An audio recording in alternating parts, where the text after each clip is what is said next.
Je vais maintenant corriger l'exercice 11, page 123, identifier une relation, sous-entendu une relation mathématique, c'est-à-dire une formule, de stoichiométrie.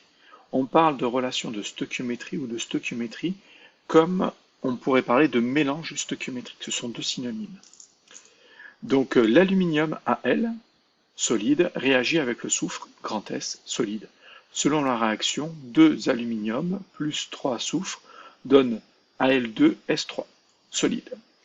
Parmi les relations suivantes, identifiez celles qui correspondent à un mélange initial stoichiométrique. Donc on veut savoir quelle est la relation mathématique qui permet de retrouver un mélange stoichiométrique. Donc là, ça va être aussi assez simple.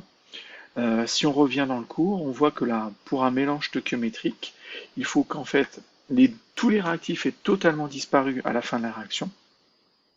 Et donc la relation, c'est la quantité de matière du premier réactif initial divisé par son nombre stoichiométrique est égale à la quantité de matière du deuxième réactif initial divisé par son nombre stoichiométrique.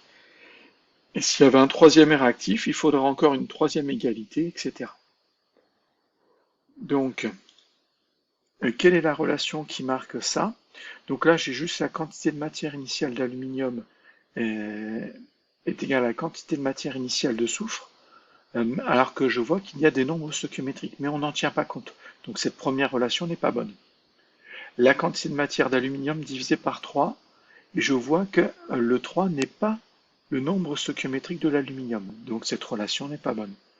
La quantité de matière initiale d'aluminium divisée par 2, oui, là on divise bien par son nombre stoichiométrique, est égal à la quantité de matière initiale de soufre divisée par 3, et 3 est bien le nombre stoichiométrique du soufre. Donc, la bonne réponse ici, la bonne relation pour déterminer une relation de stoichiométrie ou mélange stoichiométrique, c'est la relation C.